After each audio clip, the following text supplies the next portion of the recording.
Hello, welcome, and today I'll be teaching you how to make your own Roblox GFX. So without further ado, let's get started. Alright, the first thing we're going to want to do is load up Roblox Studio. If you don't already have it, I will leave a link in the description to download Roblox Studio. So then once you are in Roblox Studio, we're going to want to open a classic baseplate. Once you have loaded into your classic baseplate, it should look something like this. So the first thing we're going to want to do is go to view at the top up here and click on toolbox. And then you are going to want to go to plugins and search up load character pro as I've done here. Once you have searched it up, it should look something like this on your plugins menu, and then you're just going to want to buy it. It is 100 Robux, so make sure you have 100 Robux so you can buy it. Alright, once you have bought Load Character Pro, you are going to want to bring your mouse up here and click on plugins. And then Load Character Pro should be installed and should be shown somewhere on top where my mouse is hovering over. For example, Load Character Pro is right here for me, so I'm going to click on it. And then you're going to want to delete these characters by just copying it and then delete backspace. Then you're going to want to type your name in. Then you are going to want to make sure that use display name is unchecked and spawn at origin is checked. Then you're going to want to spawn it as an R6. Once your character is spawned in, you are going to want to go to home at the top, then click on move, and then make sure your character is selected, and then click the green arrow to drag it up, just like that, till the feet are on the floor. Now, if you would like to change your shirt, change your pants, or an accessory, there should be a video up for that. I will put a link for it in the description. Now that you have moved your character up, you are going to want to minus a tab, right click on your desktop, new folder, or if you're on Mac, then I believe you can just add a folder by going to Finder and then adding a folder, and then you're going to want to name the folder whatever you would like it. I'm just gonna name it Tutorial GFX. Once you have named, you are going to want to double click on the folder. Then you are going to want to right click again, new folder, and then you are going to want to make one called accessories. And you're going to want to make one called character.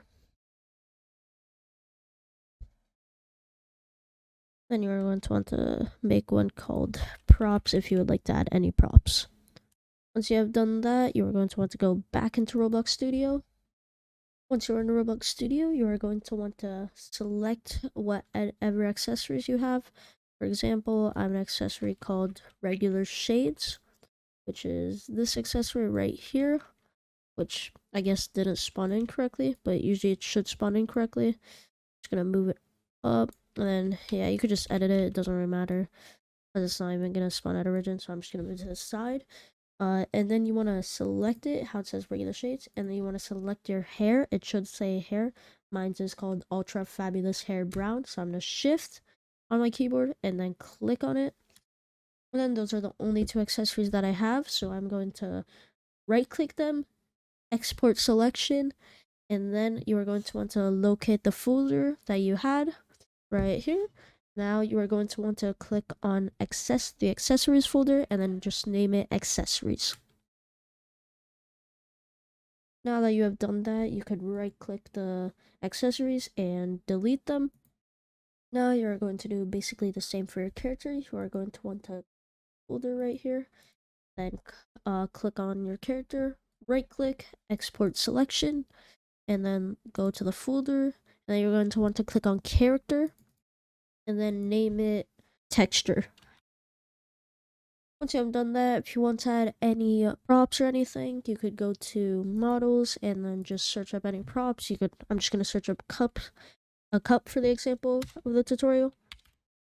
I'm just going to use this mesh coffee cup right here, import it in, right click the object, export selection, go back to your folder, and then click on props and name it whatever it's called. I'm going to name it coffee cup because it was a coffee cup.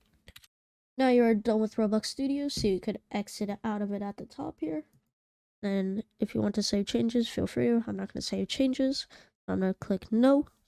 Next, you're going to want to download this rig that I will leave the link for in the description. It is called Paint Rig V3.blend. And then you're going to want to click download. And then make sure you have Blender installed. If you do not, I will leave a link in the description so you can download Blender. So the next thing we're going to want to do is open the paint rig. Once you are in Blender, this might look very confusing, but don't worry, it's not as confusing as it looks. So you're going to want to select sparkedin 21text.png, backspace, and then it should say image texture. You want to open, then go to your folder, the folder that we made earlier. Go to character, and then it should say your name and then underscore diff.png or something like that. And then that's your texture, so you want to click open image, and then you should have your texture just like this. Now you can look for the arrow by moving your mouse down. The arrow should be somewhere around here. Then you're going to want to click move your mouse up so you can bring that up because we won't be needing that anymore. Now for the accessories, you are going to want to go to file and then import wavefront.obj legacy, and then you're going to want to go to desktop, or not desktop, whatever, wherever you put the folder, and then you're going to want to go to accessories and then accessories.obj, and then make sure you do geometry, click on it, and then split by group. Make sure split by group and split by object is checked. Then import obj. Now that the accessories are loaded in, some of them might be on your characters, some of them may not. And as you could tell, they are transparent. So to fix that, you're going to want to select one of the accessories. Any of the accessories, doesn't matter. Select it, then go to material properties here. And then you are going to want to go scroll all the way down, viewport display, settings, then show backface, uncheck that, and then that should fix the problem. Then you're going to want to do the same with the other object.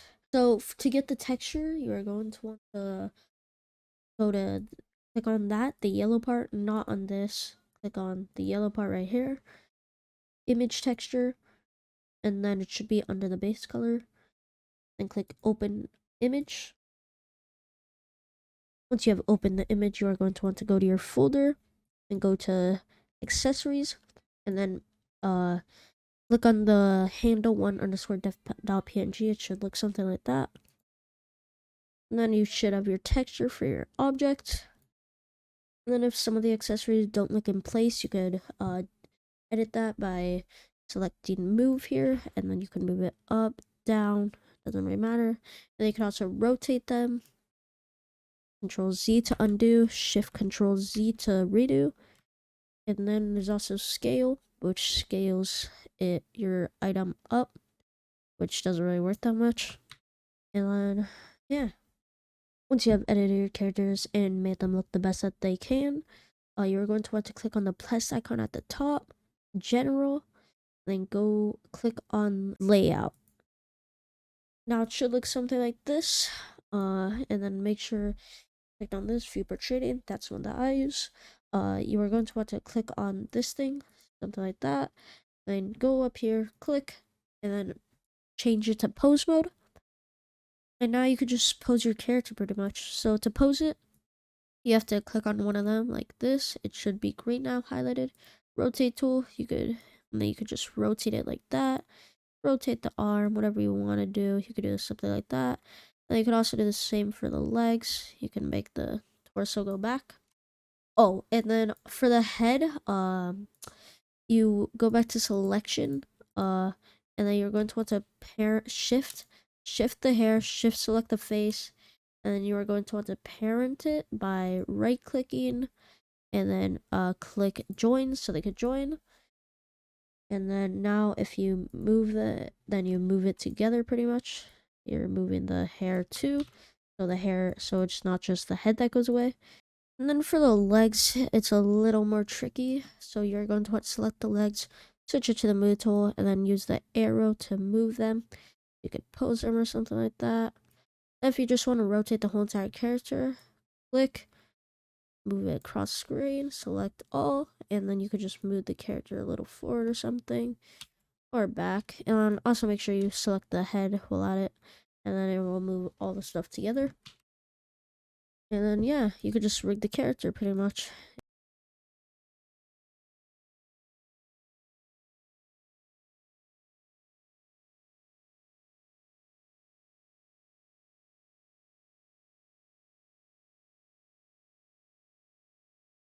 Alright, once you have got it to your liking, I just did a simple one like you're walking or something. If you have a prop, you could import it by file, import wavefront.obj legacy, go to the folder that we made earlier, open props, and then you could just make sure it's .obj, not .until, .obj, and then import obj, and then it should be inside the layout. Once it is inside your layout, you can move it with the move tool. Make sure you have move tool selected, click on the coffee, move it, and then you can move it so it's like in your character's arm. And then you could also have background props behind your character. I believe there are some videos about that you could watch. So you just want to move it. I'm gonna move it like, it's kind of hard with like the blocksy animation. I'm gonna make it kind of go like inside. You wanna like, if you want to press Y, it goes in front view. You can move it a little just like that. And then it should look something like this. You just walk in while holding a coffee. Now that you're finished, you are going to want to click on viewport shading at the top. Now this is what your final render will pretty much look like. So then you want to go back to viewport shading. You still need to add a camera by pressing Shift A on your keyboard, and then camera. And then you can just move it back a little, move it to whatever your liking is. I'm just gonna move it like so it's showing it in front of the character kinda. You could scale it up if you would like to do that. I don't think it really affects anything that much. To see the camera view, you could click here, or if you have a numpad, which I don't, you could do numpad 0, or you could just click here, toggle the camera view. Something like that, pretty much I want. Yep, that's pretty much what I want. So then I'm gonna do Shift A, light, and then you want to do make the light area, and then you're gonna want to move it around a little. I'm gonna move it like right behind the camera, kinda, so like the lighting is right there, maybe on top of the character, whatever you would like it to be. And then you're going to want to select the light, go to, yeah, it's the world, I believe, and then you're going to want to go back to viewport shading, and then you're going to want to increase the strength of the light. Don't make it too bright, but I like to make it bright a little, so yeah. And then it kind of looks something like this, so this is going to be like the final result. So, and before you go render, go to the render properties and make sure the render engine is cycles. Now what I'm going to do is I'm going to do render image, or you could click F12 and I'm going to render it. Once you're done rendering, you're going to want to click on image, save as, and just save it to wherever you want to. I'm just going to save it to my desktop, name it whatever you want to, doesn't really matter. Name it tutorial or tutorial, whatever, I don't know. Save as image, and then you are going to want to go to Photoshop or Photo P. For the sake of this tutorial, I'm going to be using Photoshop, but there is a thing called Photo P, so photo and then PEA. It's on Safari or Chrome or on a web browser, and it's pretty much exactly like Photoshop, but it's free. Because Photoshop you have to pay for. So yeah, let's get started. Now you're going to want to open your files, go to wherever you downloaded your thing. Now you're just going to want to drag it onto the screen. And then for Photo P, it should show like on the, like before you even start the project, you have to drag the image on top of it. So for Photo P, you could do that. So just drag it over. That. Once you have dragged it over, it should look something like this. So the first thing we're going to want to do is go to this tool right here. It should look something like this, or this, or it could also look like that as well. But you're going to want to right click it, object selection tool, and then you're going to want to hover over, select the object. It should automatically select the object. If it didn't, you could try again till it selects it. For mine, it pretty much selected everything. So I'm gonna right click the layer, rasterize layer, and I'm gonna right click this part, select inverse, and then backspace. and then that deletes the background. So now you're going to want to click Control D, and then you could close this. And if there are any more other parts on there, like white parts, anything, you could delete them by going to the lasso tool and then zoom in. Like for example, I see a little part right here, so I'm gonna zoom in by just moving it to the right with the zoom in tool.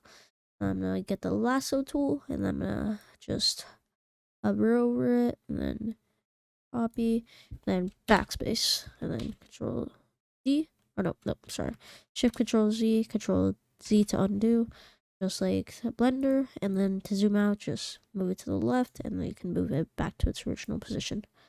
Alright, so the first thing you're going to want to do is enable background again, and then you could get the paint bucket tool, choose a color. I'm just gonna choose like something random, pretty much, like maybe bluish, kind of like that color right there.